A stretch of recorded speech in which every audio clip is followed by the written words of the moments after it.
In this video, I'm gonna share with you some tips on how we can improve battery life on Samsung Galaxy A57. First, we're gonna start with battery settings. Once you go to battery settings, then in here you should be able to find the power saving mode, which of course allows you to save the battery quite a bit, at least temporarily. Of course, it is not really recommended to use the power saving mode all the time, but if you are in a situation where you cannot really charge your phone at a given moment, then you might want to enable this option. Besides that, you can customize a little bit the standard power saving mode. By default, we use it in order to limit CPU speed, to turn off always on display, decrease the brightness, and so on and so forth. All of these options can be toggled in here, and these are, generally speaking, also good tips that allow you to improve the battery life on your phone in general, but we're gonna move on to that later on. Besides that, we can also find the maximum battery saver, which allows you to limit all background activity and notifications except for essential apps that you can choose over here in these settings in here. So you should be able to choose whatever you want to be able to use during when the maximum battery saver is enabled. Although, just like in the case of the standard one, you just want to use it in a situation where you just want to keep your phone alive. For example, to be able to always receive a call or call someone by yourself. Now, one thing that I want to mention also is these three dots in the upper right corner. Over here we can find the adaptive power saving mode, which allows the phone to automatically enable and disable the power saving mode depending on the situation. So of course you can try to use that in order to see if you like this feature. Later on, if you of course don't like it, if you feel like the power saving mode gets enabled automatically too often, then of course you can just turn off the adaptive power saving mode. Now, besides that, we can see the daily usage of the battery. We can see which apps use lots of the battery. So you should be able to tap on these apps in order to enable background usage limits, and to be able to, for example, put an app to sleep so that it doesn't use that much battery when it's running somewhere in the background. Of course, some apps might have trouble with working correctly if you enable that option. Perhaps some of these messaging apps like the Google Messages or maybe WhatsApp and so on and so forth, they might have trouble functioning properly when that option is enabled. But of course, if you notice something's wrong, then of course you can disable that option. There is also the battery protection, which is also quite important, a quite important feature to use. It is recommended to use some form of battery protection, like the basic one is of course good enough.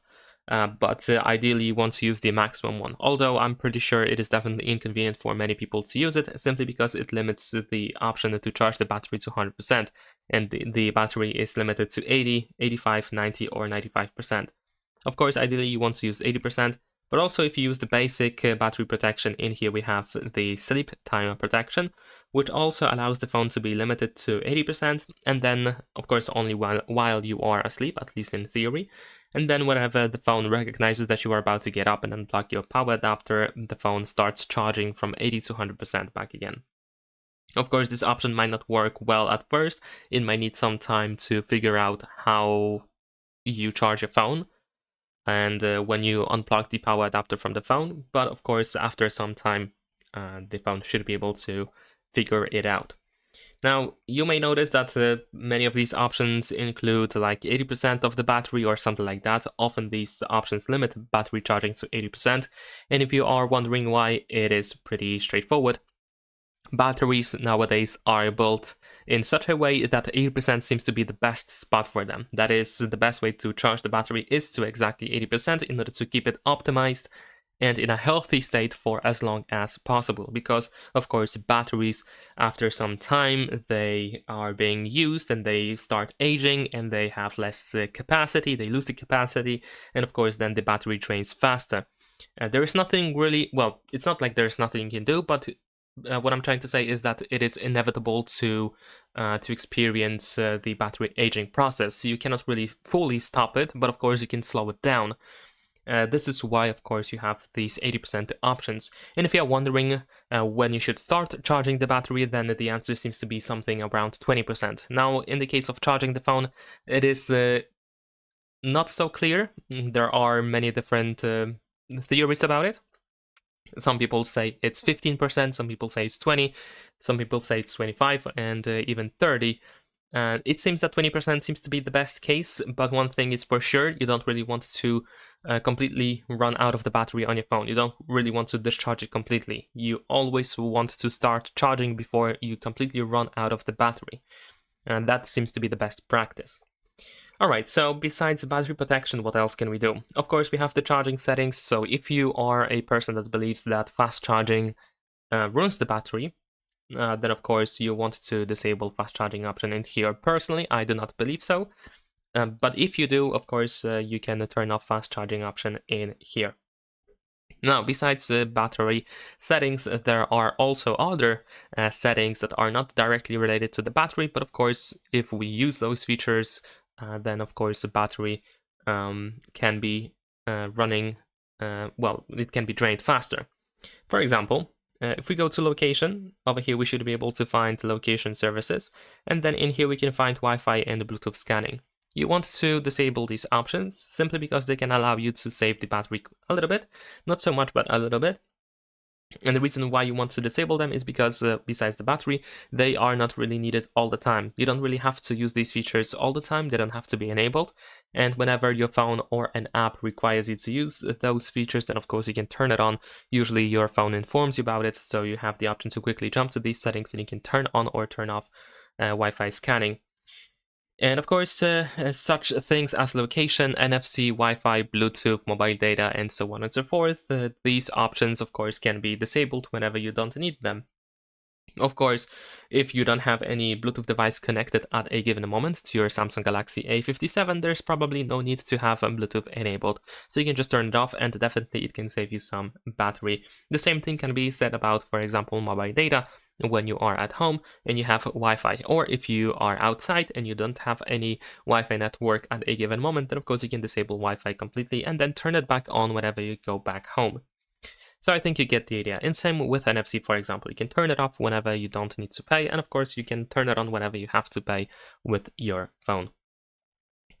And of course, one of the most important sections or settings are of course display settings over here. So for example, dark mode allows you to save more battery compared to the light mode. We can also go to the dark mode settings, of course, in order to create an automatic dark mode. So the dark mode can be automatically enabled and disabled at a time of your choice if you don't really want to use it all the time. Screen brightness obviously uses more battery as well, hence why it is recommended to use the adaptive brightness, so you don't always use the full brightness of the screen, which drains the battery. And of course the phone can automatically adjust the brightness of the screen to the lighting that you have outside around you. And there is also the motion smoothness, and this is where we can of course choose between 120 and 60 Hz. And of course 60 Hz allows you to save more battery compared to 120 Hz. However, of course, probably you don't really want to turn that option off, not because of the battery, but because of the visual experience, of course. It is definitely better for our eyes, if I can say it like that, that we use more hertz because the scrolling is smoother, everything runs smoother, in general the animations are smoother as well. So of course it's just better to use it for our visual experience. But since we are talking about improving the battery, then of course I have to mention this option since it also allows you to save the battery. Besides these options, we should also be able to find the screen timeout. And of course the screen timeout decides how long the display is on until it automatically is put back to sleep. And most of the time the recommended option is 15 or 30 seconds. Since we don't really need to keep the screen on most of the time for longer than that. And of course, whenever you do something on your phone, you refresh that time. And whenever you need more and the screen is about to be timed out, then you can just tap on it in order to, to refresh that timer. And in my case, I use 2 minutes for the sake of these videos, so the screen doesn't automatically turns off while I'm recording a video. Over here we also have keep screen on while viewing, so while it is definitely a very convenient feature to use, so that even if you exceed the time, the screen is still on if you're looking at it. Of course, this also uses more battery, so you might want to consider disabling this option.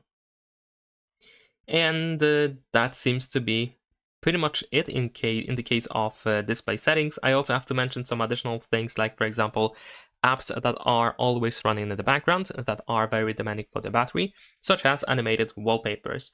While of course they are really great to use and it's really fun to use an animated wallpaper or video wallpaper, of course they are going to use more battery. So you have to, of course, always make a choice between the battery or an animated wallpaper in this specific case, if you prefer to have like a very, very fancy wallpaper, or if you want your battery to last longer.